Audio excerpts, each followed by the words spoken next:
আচ্ছা, এই মানুষ জাতি কি ভুলে গেছে যে সবার উপর মানুষ সত্যি, তাহার উপর নাই?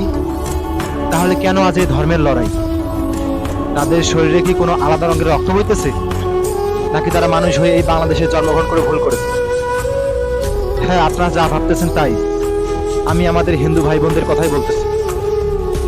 আজকে আমি নামধারী ওইসব মুসলিম এবং নামধারী ওইসব হুজুরদেরকে প্রশ্ন করতে চাই, আপনাদের কি মনে নাই যেখানে স্বয়ং নবী সাল্লাল্লাহু আলাইহি সাল্লাম মক্কা বিজয় করার পরও মক্কায় থাকা কোনো হিন্দু ভাই বোনদের প্রতি কোনো অত্যাচার করে নাই, তাদের ঘর বাড়িতে আগুন দেয় নাই, বা তাদের দেশ ছাড়া করে নাই? সেখানে আপনি আমি কে যে এইসব হিন্দু ভাই বোনদের প্রতি অত্যাচার করতেছি, তাদের দেশ ছাড়া করতেছি? আপনারা আমি আপনি কিভাবে পারেন ওইসব মানুষদের গায়ে হাত তুলতে, যাদের সঙ্গে আমাদের শৈশব কেটেছে, যাদের সঙ্গে কতই না রঙের খেল খেলেছি, যাদেরকে আমরা ভাই মনে করতাম, যাদেরকে আমরা বন্ধু মনে করতাম, যাদের সঙ্গে অনেক সুখ দুঃখের আলাপ আলোচনা শেয়ার করতাম, যাদের সঙ্গে একসঙ্গে লেখাপড়া করেছি, একসঙ্গে কত রাত কাটিয়েছি, কত কোথায় না কোথায় তাদের সঙ্গে ঘুরেছি? আমরা কিভাবে পারি তাদের গায়ে হাত তুলতে? তারা তো আমাদের মতনই মানুষ। যেসব মানুষদেরকে আমরা বাপ চাচার সমতুল্য সম্মান দিয়ে কথা বলতাম, যেসব মহিলাদেরকে আমরা মা চাচির সম্মান দিয়ে কথা বলতাম, তাদের গায়ে আমরা কিভাবে হাত তুলতে পারি? তাদের ঘর বাড়িতে আমরা কিভাবে আগুন দিতে পারি? আজকে আমাদের বিবেক কোথায়?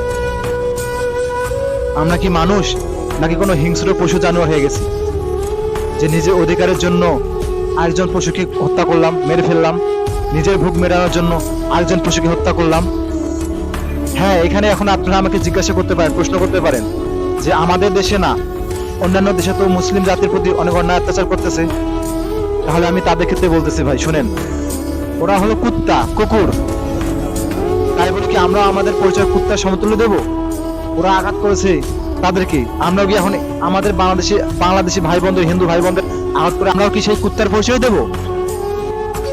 আপনারাই বলেন, এটা কি ঠিক হবে নাকি বেঠিক হবে? আপনারা কি কুত্তা হতে চান, নাকি মানুষকে ক্ষমা করে দিয়ে মানুষ হতে চান? বলেন। আর হ্যাঁ, যদি বাংলাদেশ থেকে সব হিন্দুকে বিতাড়িত করতেই হয়, তাহলে ইন্ডিয়াতে যতগুলো মুসলিম আছে তাদেরকে সবাইকে বাংলাদেশে পাঠাইতে হবে, তাদেরকে এদেশে থাকতে হবে। আর এদেশে যত হিন্দু ভাই বোনেরা আছে তাদেরকে সবাইকে ইন্ডিয়ায় পাঠাতে হবে।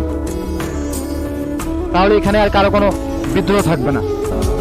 আপনারা মুসলিম কান্ট্রি চান না, বাংলাদেশকে মুসলিম হিসেবে দেশ দেখতে চান না? তাহলে এটাই হবে।